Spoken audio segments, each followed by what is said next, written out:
Vamos a comenzar hablando del sistema educativo argentino. Bueno,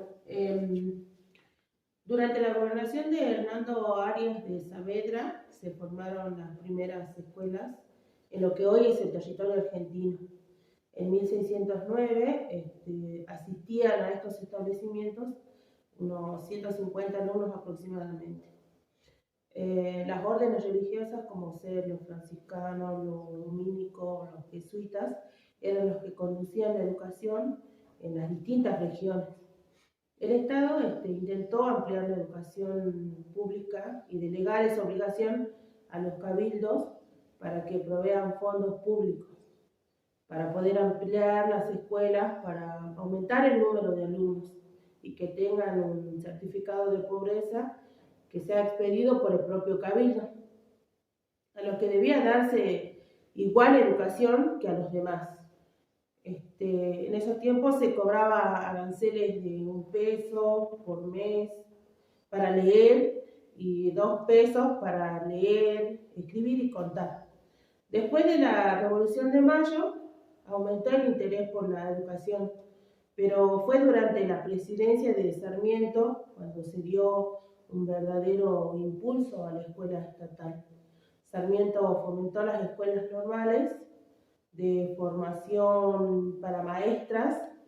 La de Paraná fue una de las más importantes y también trajo al país maestras norteamericanas para aplicar el sistema educativo que ya estaba vigente en los Estados Unidos.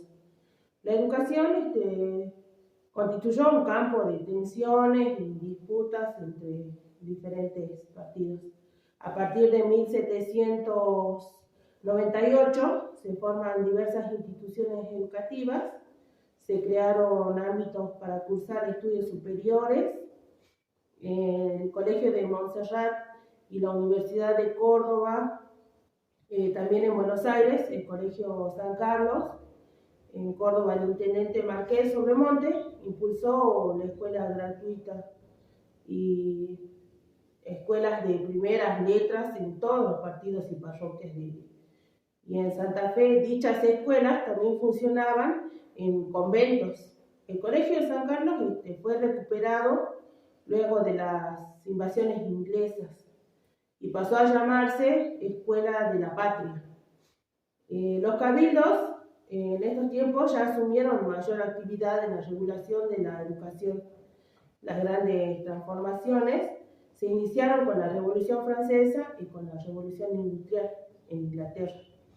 Esta se vio dividida con distintas experiencias educativas que fueron marcadas por la lucha entre los unitarios y los federales. También influenciaron los caudillos y por las políticas de Rivadavia y Rosas también. Las provincias compartían la idea de que la educación era una herramienta para fortalecer un lazo social de una nueva sociedad post-revolucionaria. La educación en los gobiernos de Rivadavia, que era llamada educación rivadaviana, inició reformas sobre la modernización de la sociedad y en 1820 las provincias comienzan a elaborar reglamentos y leyes sobre la obligatoriedad escolar con distintos intereses, pero con un objetivo fijo que era el de fomentar la educación. En estos tiempos se fundaron 31 escuelas. En 1821 se creó la Universidad de Buenos Aires y esta se centraba en la ciencia y en la formación de funcionarios. Fueron incluidos todos los niveles educativos a esta universidad. Y las escuelas de primeras letras que anteriormente funcionaban y dependían de los cabildos, también fueron incorporadas a la universidad. Se implementó así el método Lancaster, tanto en el sector público como en el privado. Y Rivadavia implementó la sociedad de las mujeres y en 1826 se fundaron las primeras escuelas para niñas. Bueno, dentro del sistema educativo tenemos las leyes. Dentro de la ley 463 fue aprobada en el año 1871. Trata acerca de las subvenciones nacionales que autorizan el financiamiento nacional de las instituciones públicas de la provincia. También tenemos la ley Lainez, que significó una gran expansión de las escuelas primarias. Su objetivo principal era reducir las altas tasas de analfabetismo. Bueno, continuando con las leyes, tenemos la ley 1420, que fue sancionada en el año 1804. Su eje principal fue la gratuidad y obligatoriedad para que todos tengan un acceso a la educación. También contamos con la ley federal, que fue aprobada en el año 1993. Esa trata acerca del funcionamiento de todos los niveles educativos, excepto en las universidades.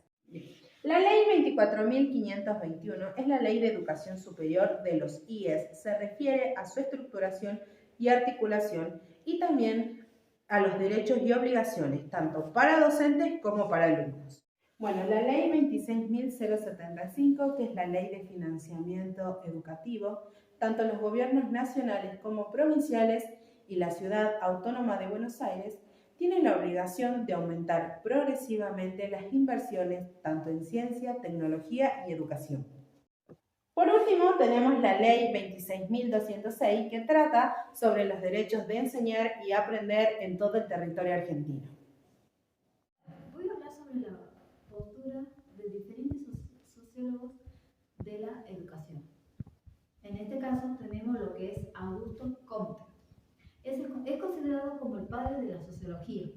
La educación es la acción ejercida para los adultos que tiene por objeto iniciar y desarrollar en el niño un cierto número de estados físicos, intelectuales y morales.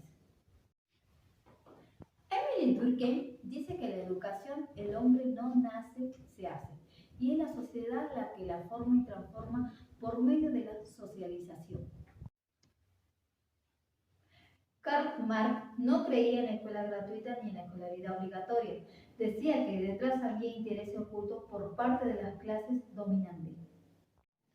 Max Weber propone una sociedad de poder basada en tres aspectos. Tenemos lo que es la escuela, la familia e iglesia. La escuela se divide en educación carismática.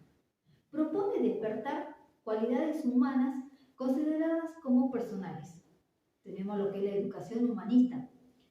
Su propósito es determinar un modo de vida en el que se comportan actitudes y comportamientos. Y por último tenemos la educación especializada. El producto por este tipo de educación será formar a un experto. Bueno, yo voy a hablar sobre el sistema educativo según Ana María Brígido. Bueno, ella nos habla del análisis del macro sociológico, que no es incompatible con el análisis macro. O sea que en el sistema educativo estas dos se relacionan. Se relacionan con la multiplicidad de los procesos que tienen lugar en las escuelas y en las aulas. Y acá podemos observar que también esto tiene que ver con la escuela privada y la escuela pública, donde ahí se ve mucho la diferencia de esto, de lo que es macro y lo que es micro. El sistema educativo son sistemas sociales abiertos, con una estrecha y permanente vinculación. Vinculación con el contexto en el que éstas están insertas. Esto va a depender de la familia, de la escuela y de la comunidad.